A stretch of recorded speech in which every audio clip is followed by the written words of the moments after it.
De quoi je me mêle sur rmc.fr et 01net TV. François Sorel. Nous sommes le 9 mars 2018. Merci d'être là. C'est De quoi je me mêle, l'actualité high-tech en version audio sur rmc.fr et la version vidéo qui vous attend sur 01nettv.com et sur YouTube. Au menu de ce De quoi je me mêle tout à l'heure, Victor Jakimovic viendra nous présenter ses coups de cœur high-tech avec notamment une box routeur signée Bitdefender qui vous permet en fait de protéger tous les objets connectés en Wi-Fi dans votre maison. Et puis il y aura aussi d'autres petites surprises bien sûr. Je vous rappelle que vous pouvez réagir au contenu de cette émission avec le hashtag DQJMM ou avec le hashtag De quoi je me mail, comme vous voulez. Et puis bien sûr nous rejoindre sur la page Facebook de quoi je me mêle. Merci d'être là comme chaque vendredi. De quoi je me mêle sur rmc.fr et 01net TV. Et pour débuter, le club de la presse IT, bien sûr. Éric Le Bourlou est là. Bonjour Éric. Bonjour. Le rédacteur en chef de 01net.com. Comme chaque vendredi, il est à mes côtés. Et on va réagir sur l'actualité de la semaine, une actualité riche que va commenter aussi avec nous Emmanuel Paquette. Bonjour Emmanuel. Bonjour François. Journaliste à l'Express. Et l'un des sujets qui a véritablement tenu en haleine Emmanuel cette semaine, on va l'évoquer dans quelques minutes. Il s'agit de la bataille de TF1 contre les opérateurs. Mais avant de rentrer sur cet épisode incroyable des médias français, on n'avait jamais vu ça. Ouais. C'est un truc de fou. Avant tout cela, on va parler de smartphone dans De quoi je me mêle avec Eric. Évidemment, le Galaxy S9 est sorti. J'ai entre les mains le Galaxy S9 Plus, qui est un très beau téléphone avec une particularité. Peut-être la seule particularité par rapport au Galaxy S8, c'est son double capteur avec une spécificité technique, c'est que en fait chaque capteur a une ouverture différente, ce qui est une nouveauté en fait dans le monde des smartphones. Oui, c'est une nouveauté effectivement. En tout cas, une ouverture aussi importante, on va dire. Voilà, c'est une ouverture qu'on n'avait jamais vue sur les smartphones à 1.5, je crois. Et effectivement, c'est d'ailleurs comme ça que Samsung l'a vendu, c'est-à-dire qu'en fait, quand vous regardez le terminal, c'est quasiment le même que le modèle précédent. Quand on l'a en main, on a l'impression qu'on a un Galaxy S8, mais ils ont communiqué, organisé tout leur marketing autour d'une fonction principale, c'est la photo. Et en expliquant qu'avec ce téléphone, ils allaient réinventer la photo sur smartphone, avec notamment effectivement, alors celui-là il a 2 capteurs, mais sur le S9 classique il n'y en a qu'un, mais avec un capteur à ouverture variable, donc ce qui est effectivement une première, et avec une grande ouverture, ce qui permet effectivement en théorie de faire, ça on va le tester, de faire d'excellentes photos en basse lumière. Voilà, ça c'est la promesse de Samsung. C'est la promesse de Samsung. Alors effectivement, on va voir. Nous, on est en train de le tester. Raphaël Grabli, Adrien Branco aussi qui va se pencher sur la photo. C'est la grosse faiblesse aujourd'hui des smartphones. Enfin, la grosse faiblesse. L'un des talons d'Achille en fait des appareils photo sur smartphone, c'est qu'en basse luminosité, les petits capteurs ont du mal à avoir beaucoup de lumière. Et donc, on a souvent des photos qui sont pas très très jolies en basse lumière, même si Samsung a fait déjà énormément d'efforts et qu'il se classe en général parmi les meilleurs smartphones en la matière dans ses modèles précédents. Mais ce qui est intéressant, c'est qu'effectivement, Samsung n'a pas changé grand-chose dans son smartphone cette année, mais ils disent voilà, on réinvente la photo. Et en fait, ce qui est intéressant, en toute humilité, bien sûr, comme d'habitude. Et ce qui est marrant, c'est qu'effectivement, aujourd'hui, ce qu'on constate quand même en regardant tous ces smartphones haut de gamme qui valent quand même très cher, c'est des smartphones qui valent 900 €, 850, 900 €. C'est la photo aujourd'hui qui permet à ces marques comme Samsung, Apple, et on va le voir comme Huawei, de se distinguer, puisque évidemment il n'y a pas non plus d'innovation radicale sur les smartphones tous les ans. Là effectivement on voit à l'image qu'ils ont lancé un ersatz d'Animoji qui marche d'ailleurs très très mal sur le S9, mais en vrai c'est la photo qui drive, on va dire, l'innovation sur les smartphones aujourd'hui, les smartphones haut de gamme. Et oui, parce que tous les smartphones se ressemblent plus ou moins, c'est ça le souci. C'est ça, et en fait, on a du mal à trouver vraiment une killer app en dehors des photos toujours plus belles et de la vidéo aussi d'ailleurs, parce que Samsung insiste aussi notamment sur son mode slow motion qui marche pas effectivement très bien. On a pu faire quelques essais tout à l'heure. Ce qui est intéressant, c'est qu'il y a un concurrent qui monte à Samsung en ce moment, c'est Huawei, et Huawei va lui aussi présenter un smartphone avec lequel il veut réinventer la photo. Ça se passer dans quelques jours à Paris. Il va s'appeler, si je ne m'abuse, le P20. Alors il y aura plusieurs versions, mais Huawei avait déjà fait. Du successeur du P10 qui est sorti l'année dernière. Exactement. Et ce smartphone, sa particularité, c'est que il devrait. Alors c'est même pas il devrait. On en est sûr parce qu'il y a plusieurs leakers, dont le fameux Evan Blass qui a balancé beaucoup de photos du téléphone. Il aura non pas 2 capteurs, mais 3 capteurs. 3 capteurs à l'arrière. Ça, c'est du jamais vu. C'est du jamais vu, a priori, non, je ne crois pas. Je ne crois pas qu'on ait déjà vu. Je me souviens pas avoir vu un téléphone avec 3 capteurs à l'arrière. 3 capteurs à l'arrière. Hein. Non. Victor, qui est déjà là, qu'on va retrouver tout à l'heure, fait non de la tête. Bon, en tout cas, ce qui est intéressant, c'est que Huawei, ça fait déjà plusieurs générations de smartphones qui misent sur la photo. Ils ont signé un partenariat avec Leica pour effectivement apposer le sceau de Leica sur leur téléphone et pour dire voilà notre qualité optique avec Leica, franchement, voilà, on est les meilleurs. Et donc, ils veulent enfoncer le clou là dans quelques jours. À quoi serviraient ces 3 capteurs sur le téléphone? C'est ça la question qu'on peut se poser. Alors, on a une petite idée ou pas? Oui, on a une petite idée. Ça pourrait notamment servir pour du zoom et pour avoir un zoom progressif, on va dire.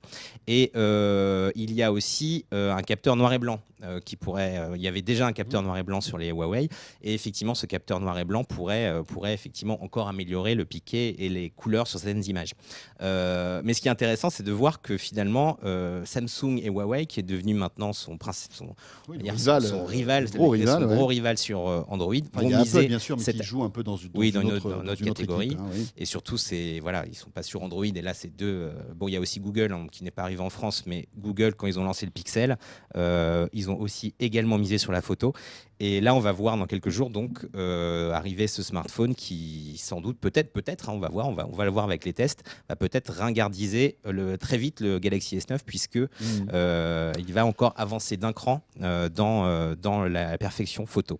Emmanuel, on est d'accord. Enfin, tu es d'accord avec cette surenchère technologique pour essayer de se différencier dans un océan de smartphones qui se ressemblent tous aujourd'hui? Oui, je pense qu'effectivement c'est un des éléments pour se différencier, puisque effectivement aujourd'hui le form factor, enfin quand on voit les téléphones à quoi ils ressemblent, ils sont tous quasiment identiques, c'est plus ou moins des clones les uns des autres.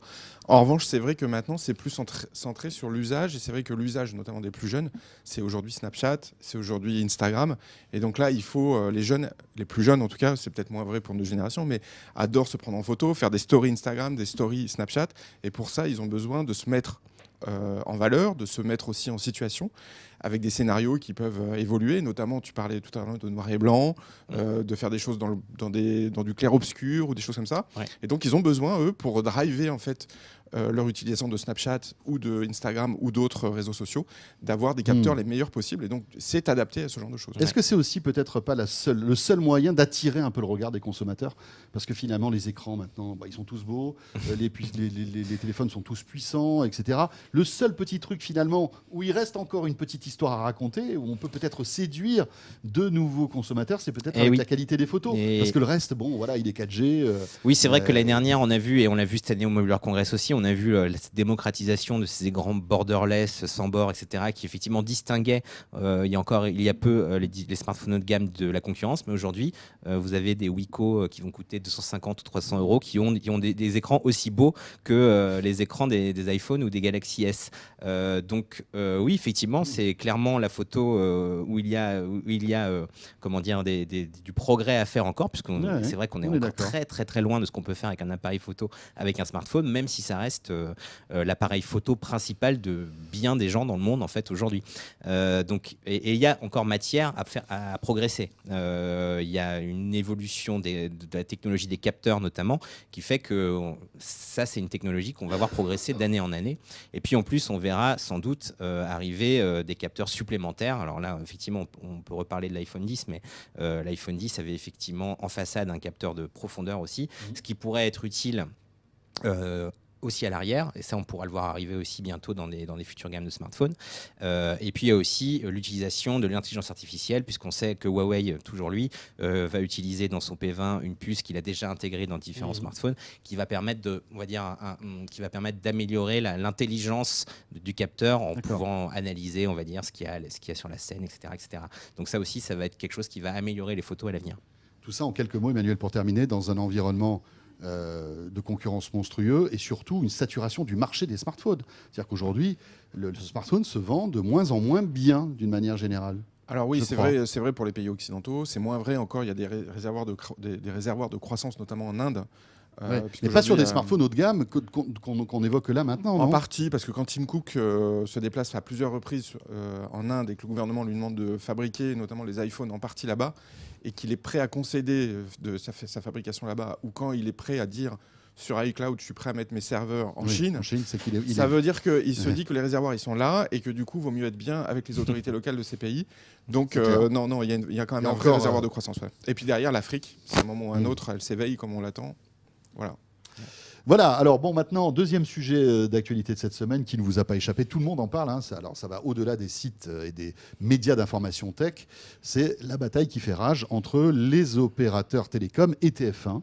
TF1 qui a décidé de demander beaucoup d'argent en fait aux opérateurs qui distribuent ces chaînes les opérateurs ne sont pas d'accord, enfin n'étaient pas d'accord puisque tout ça évolue de jour en jour, hein. On se rend compte que finalement c'est une situation ubuesque que personne ne veut et que tout le monde déteste, à la fois les opérateurs mais aussi TF1, donc voilà, il y a eu... Et puis sans doute les gens qui regardent la télé tout simplement. Ouais, voilà. Qui sont les premières victimes en fait.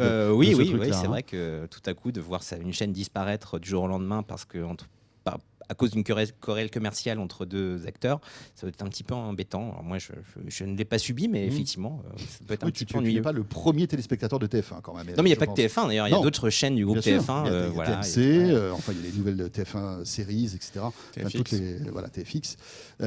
Bon, Emmanuel, j'imagine qu'Aliexpress est un sujet que tu as suivi comme le lait sur le feu. C'est un sujet passionnant et je disais tout à l'heure étonnant cette bataille, non? Bah oui, à plus d'un titre. Étonnant parce que d'une part, si on se remémore en 2003-2004, quand les premières box triple play sont arrivées sur le marché, il y avait deux acteurs qui ne voulaient pas être diffusés sur les box, qui s'appelaient TF1 et M6. Ils refusaient de donner le signal à Free, à Orange et aux autres. Aujourd'hui, on voit que c'est l'inverse. Ils veulent être absolument sur les box, mais en plus, ils veulent les faire payer. Donc 11 ans après, on voit quand même que, puisque entre 2003 et 2007, il a fallu à peu près 4 ans de bataille entre les opérateurs télécoms et les chaînes de télévision pour que TF1 et M6 acceptent finalement de mettre leur flux à disposition sur les box. Et puis entre-temps, la TNT est arrivée, hein. Entre-temps, la TNT est arrivée. Et puis surtout, le rapport de force s'est inversé. C'est-à-dire qu'aujourd'hui, un peu plus de 50% des foyers en France regardent la télévision via une box. Donc ça peut être celle de Free, de SFR, d'Orange. Et donc aujourd'hui, le rapport de force de TF1, il est clairement plus en sa faveur. Sauf que dans quelques mois, il vous échappe pas qu'il y a la Coupe du Monde de football.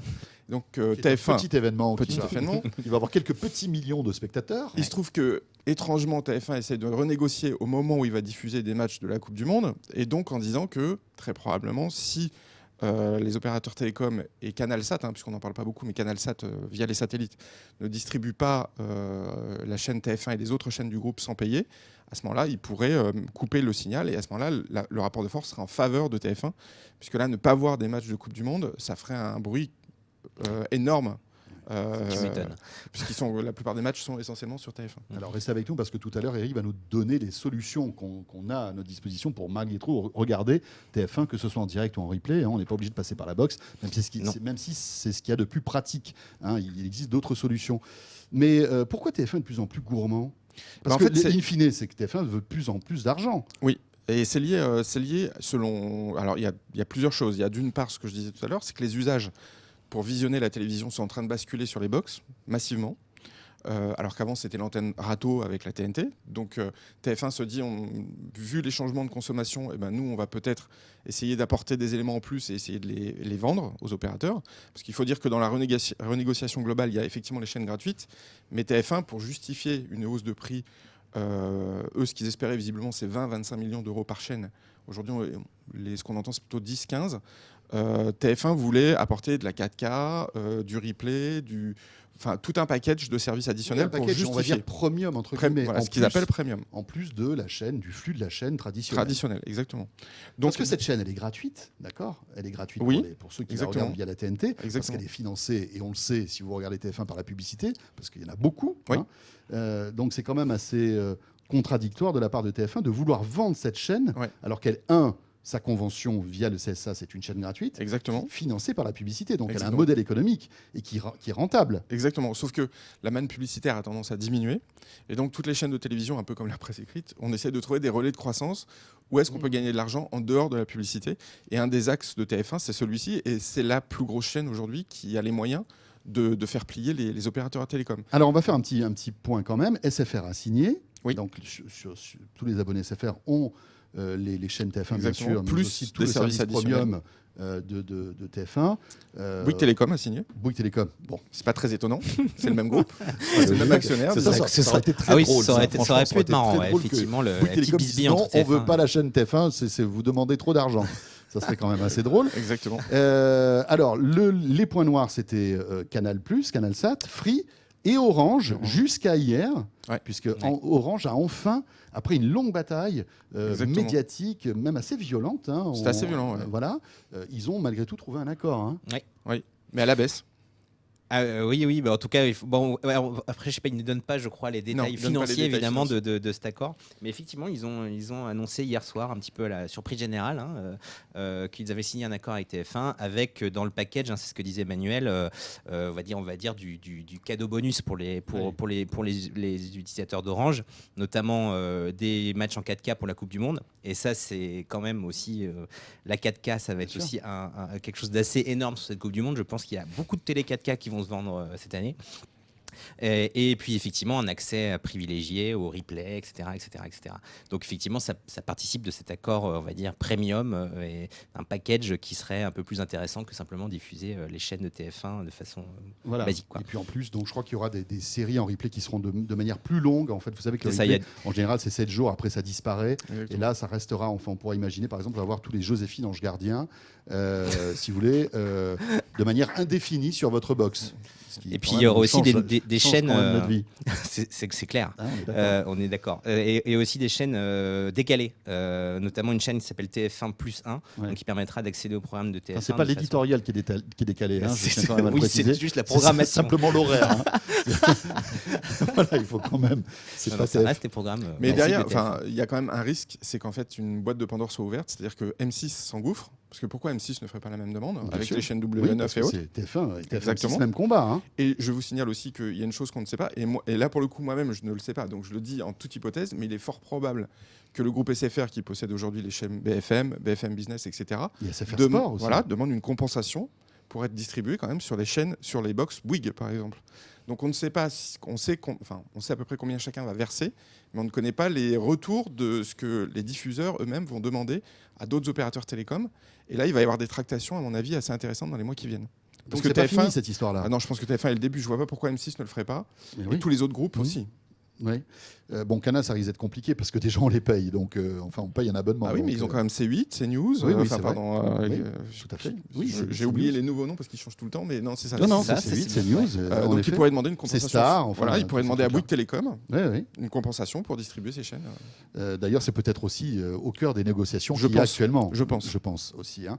Parce qu'aujourd'hui, Orange, ça coince plus. Je crois que tous les services de replay reprendront. D'ailleurs, le flux de TF1 n'a jamais été coupé Non, sur non, Orange. c'est le hein, replay, donc c'est on le peut replay, toujours regarder TF1. Mais le replay arrivera lundi prochain. C'est compliqué avec Canal et avec Free. Parce qu'on sait que Xavier Niel est un fin négociateur, mais un dur négociateur. Et donc là, on ne sait pas trop ce qui va se passer. Ah bah Free met la pression en disant que eux vont couper le signal. Donc on va voir s'ils vont aller jusqu'au bout. Orange avait aussi menacé de couper le signal, sachant que quand même le gouvernement reste le premier actionnaire. Ouais. Et ce même gouvernement a demandé à Canal+ de rétablir le signal. Mais Donc, j'ai trouvé Stéphane Richard très agressif sur ce sujet-là, alors que c'est plutôt quelqu'un de, j'allais dire, De posé. pas Oui. consensuel, mais plutôt qui essaie d'arrondir les angles, et c'est l'une de ses forces. Ouais. Mais là, il était assez violent Ouais. concernant ce sujet et TF1. Là, malgré tout, ils ont trouvé un accord, mais Oui, parce que le rapport de force, là, Ouais. pour le coup, il est chez Orange, puisque c'est eux qui ont le plus d'abonnés dans le fixe. Je crois que c'est 11 ou 12 millions d'abonnés fixes. Donc c'est quand même 11 ou 12 millions de foyers qui reçoivent en partie, parce que pas tous, TF1 par la box. Hein. Et donc Free pourrait couper le flux de TF1 quand? On a une idée ou pas? Ils avaient donné jusqu'à la fin de la semaine, à ma connaissance. Hein. Ah ouais, d'accord. Donc on va voir dans les prochains jours ce qui va se passer. Là, il doit y avoir quand même de sacrées négociations, Je pense, j'imagine, ouais. en sous-main, non? Ouais. Et puis, Xavier Niel, qui, je disais, négocie, ça rigole pas quand même. Oui, puis lui, il a aucune chaîne. Donc il pourra rien toucher en face. Ben non. Contrairement à Canal, Non. SFR, Enfin, etc. même s'il a il est en train d'acheter des groupes de télé, je crois. Il a racheté le groupe AB. Oui, il a effectivement, c'est vrai. Autant pour moi. Effectivement, il a AB. Il Ouais. est en train de préparer quelque chose, Ouais. une belle usine à production. Voilà. Donc lui-même pourrait jouer aussi, ça, mais ça appartient pas à Free. Oui, c'est vrai que ça lui appartient. Ça en lui quelque appartient, sorte, mais c'est pas ça. à Free. Bon, on verra bien ce qui va se passer, mais c'est quand même étonnant cette histoire-là. Hein. Et oui. Et en attendant, vous pouvez effectivement simplement, si vous n'avez pas TF1 ou si vous voulez. Alors comment on fait ? Il y a plusieurs moyens. Vous pouvez simplement aller sur le Comment web. tu fais toi, Eric, par exemple, pour Moi, regarder j'utilise- Joséphine, moi, on en regarde vrai, bien, je veux ou, pas faire leur promotion. Demain nous appartient. Je ne veux pas cette faire leur grande promotion, série mais je qu'il y a tous regarde les soirs. assez peu la télévision. Mais moi, j'utilise simplement un truc qui s'appelle Molotov et qui marche très très bien, y compris sur les Smart TV, qui est, voilà, moi c'est comme ça que je regarde la télé maintenant. Quand j'ai envie de la regarder, Oui. j'ai ça. Il y a Et tous ça les flux de toutes les chaînes. Et en ça fait. fonctionne très bien, sauf. Effectivement, ça fonctionne moins bien sur TF1, sur la version gratuite en tout cas. Et je crois que même sur la version payante, c'est toujours le cas. Il y a certaines fonctions de Molotov qui ne sont pas disponibles sur les chaînes du groupe TF1. Je pense que c'est pour les mêmes genres de raisons. Oui, on peut pas revenir peut en pas revenir en arrière, arrière, par voilà. exemple. Il n'y a pas de replay. Ce qui est très pratique quand même oui. sur Molotov. Mais en tout cas, c'est un service qui est très utile pour regarder la télévision, y compris sur une télé connectée ou sur un PC ou sur ce que vous voulez, ou sur une tablette. Enfin, ça marche très très bien. Voilà, et puis après, vous avez les applis de TF1, MyTF1, qui vous permet sur tablette, etc., via Chromecast, d'envoyer tout ça sur la télé. Il faut être un petit peu plus geek. C'est vrai que c'est moins confortable que de zapper d'une chaîne à l'autre avec une télécommande, mais bon, si vous êtes vraiment accro, vous avez d'autres moyens. Ouais. Voilà ce qu'on pouvait dire sur ce sujet. C'est pas terminé, hein. On aura l'occasion sans doute de reparler. Eric, on va terminer avec, encore une fois, une déconvenue pour Microsoft et ce fameux Windows 10S dont on a longuement parlé dans De quoi je me mêle. Oui, on aime bien. C'est un petit bébé de Windows 10. C'est un Windows 10, mais pas tout à fait. Oui. Tu peux nous rappeler déjà C'est un Windows 10 qu'ils ont on lancé. va dire mal né, mais tu vas nous expliquer pourquoi. Très mal lancé. Windows 10S avait été lancé avec l'une des machines les plus intéressantes récemment de Microsoft, qui est le Surface Laptop. Il avait été lancé l'année dernière. Alors soi-disant, ce Surface Laptop, qui est une belle machine, qui vaut assez cher, était censé être une machine pour étudiants. Donc Microsoft avait dit les étudiants ou les scolaires n'ont pas besoin d'avoir un complet accès au programme Windows, et on va se contenter de faire un Windows qui est bloqué, qui est bridé, et depuis lequel on ne peut télécharger les logiciels que depuis le store, ce Microsoft Store. Il ne faut plus l'appeler Windows Store d'ailleurs, Microsoft Store, qu'ils essayent de nous vendre depuis Windows 8. Ça fait très longtemps qu'ils essayent de développer ce magasin d'applications similaire à l'App Store ou Play Store. Personne ne veut, il faut quand même. On va être. Que c'est pas qu'on est personne- méchant avec Microsoft, mais il n'y a pas grand monde qui s'en sert au quotidien, non ? Disons que on a tellement déjà d'applications sous Windows, on est tellement habitué à utiliser les applications traditionnelles Windows, qu'ils ont bien du mal à imposer ces nouvelles formes quand même d'applications. chez Microsoft. Quand Voilà. ils voient le succès de l'Apple Store, quand ils voient le succès du Play Store, etc., ils doivent se dire, ils doivent être là, mais pourquoi ça marche pas chez moi ? Pourquoi personne va dans mon store ? Je pense que c'est juste dû à la vieillesse entre guillemets du produit. C'est-à-dire que Windows, on va dire, iOS est né avec un App Store ou presque. Android, le but d'Android à la base, c'était de faire un App Store. C'était même pas de faire un smartphone. Oui, de faire ça a un été App conçu Store à l'envers, en fait. Tandis que Windows, l'App Store est arrivé bien plus tard, et aujourd'hui Microsoft est en train d'essayer de ramer pour nous convaincre que c'est ça le futur. Enfin, cela dit, ça n'enlève en rien les qualités de Windows 10. Moi, Windows, perso, je trouve, est un excellent OS. Oui, ça marche très très bien. Franchement, c'est une vraie réussite. C'est une vraie réussite, mais effectivement, ces applications, et aussi pourquoi ça ne marche pas, parce qu'il y a plein d'acteurs qui ne sont pas là. Il y a par exemple pas Google qui se refuse absolument à mettre ses applications sur ce store. Il y a plein de gens alors vous allez trouver Netflix, vous allez trouver Facebook, etc. Mais il y a des essentiels qui n'existent pas, et en plus, ça reste quand même des applications plutôt faites pour une utilisation tactile, ce qui sur PC est parfois pas forcément évident. Oui, derrière, de toute façon, on en revient toujours à la même chose. C'est l'échec de Microsoft sur la téléphonie mobile et les smartphones. Ils n'ont jamais réussi à percer sur le smartphone, donc à imposer leur store de fait. Imaginez qu'ils ont perdu j'allais dire des dizaines de milliards, mais je ne dois pas être loin, parce que je pense que entre Nokia, effectivement, qui leur a coûté 8 milliards, je crois, puis après tout l'argent qu'ils ont balancé dans la création de Windows 10 mobile, ils ont financé énormément d'éditeurs d'appli, ça a dû être un gouffre financier incroyable. Et donc effectivement, tout ça pour rien. Pour rien, en fait, je sais pas, parce que finalement, ils ont quand même. Windows 10 aujourd'hui est un système qui est déclinable évidemment sur PC, mais qui fonctionne aussi sur les autres appareils, éventuellement sur des tablettes, sur la Xbox. Et c'est ça, on va dire, l'ambition de Microsoft, c'est de faire un OS et une application qui est déclinable sur plein d'appareils. Alors effectivement, ils sont sortis du mobile, ils vont peut-être y revenir par la bande dans pas longtemps, mais en tout cas, ce Windows 10S, pour en revenir à cette actualité, vient d'être abandonné, on va dire. Donc c'était un OS qu'ils avaient quand même lancé l'année dernière et qu'ils abandonnent déjà. C'est un petit peu bizarre. En gros, ils ont quand même fait un peu leur mea culpa en disant on s'y est mal pris, c'est pas ça qu'il fallait faire.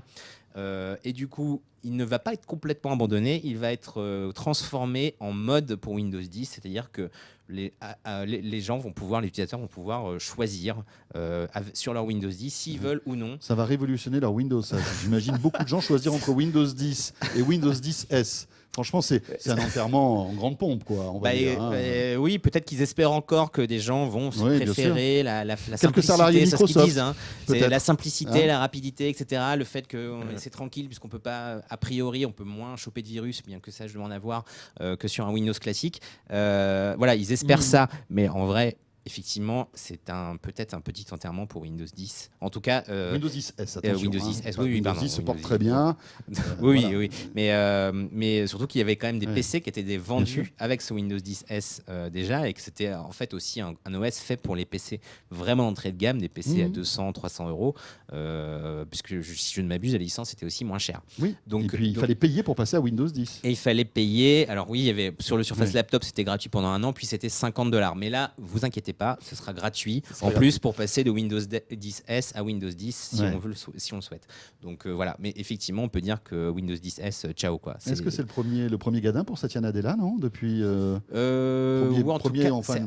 premier gadin stratégique, on va dire, non, parce que c'est un peu lui le papa de tout ça. Oui, et puis mais en même temps c'est vrai que c'est quelque chose qui est assez étonnant. On n'a pas compris en fait. On avait l'impression que au contraire Microsoft était faisait comme ça, là ils ont dû se dire c'est bon. Oui, et puis en plus ils ont eu très mauvaise presse. Clairement, il n'y a pas grand monde qui a dit mais quelle idée de génie de bloquer un OS qui était tout à fait libre et tout à coup de dire non, on le bride et on en fait une version, on va dire, pas très utilisable, quoi. Et bien voilà, Windows 10S, bye bye. Emmanuel, rien à rajouter, non? Non, tu veux dire au revoir, je pense que Windows 10S. L'idée c'était aussi d'éviter, je pense, à Google de prendre trop de place sur Chrome OS, sur portable. Tout à fait, tu as raison. Parce que c'est pas ça, sur des ordinateurs effectivement bas de gamme, entrée de gamme, on va dire, pour pas. Ouais. Et du coup, qui est très ouvert justement sur le Google Play dont tu parlais précédemment. L'idée, c'était, je pense, de bloquer Google sur cette. Complètement. En plus, quand on est jeune et qu'on commence à être éduqué et nourri entre guillemets à la Google. Et ben, quand on est un plus grand, on continue dans un environnement Google. Donc, vaut mieux imposer Microsoft très tôt si on veut pas perdre pied dans le marché grand public. Ce qui, à mon sens, est en train de ce qui se passe chez Microsoft. Je pense que Microsoft est en train de s'ibéméiser, devenir vraiment une entreprise B2B destinée aux grosses entreprises et de moins en moins au grand public. Et je pense que ça, c'est assez symbolique. Windows 10. Heureusement qu'il leur reste. Un patrimoine, en fait, là, depuis Windows 10 et Office. Quand même. Et Office aussi, bien sûr. Et la Xbox, mais la Xbox se vend pas très bien non plus par rapport à la PS4. Non. Et pourtant, il y a de bons jeux sur la Xbox. Oui, il y a de bons jeux. Moins d'exclus sur PS4, mais il y a des bons jeux aussi. Messieurs, merci. Merci Eric Le Bourlou, rédacteur en chef de ZeroNet.com, et merci aussi à Emmanuel Paquette de l'Express d'être venu nous voir. Vous restez avec nous. La suite de ce De quoi je me mêle, c'est avec Victor Jakimovic dans un instant. À tout de suite. De quoi je me mêle sur rmc.fr et 01net TV.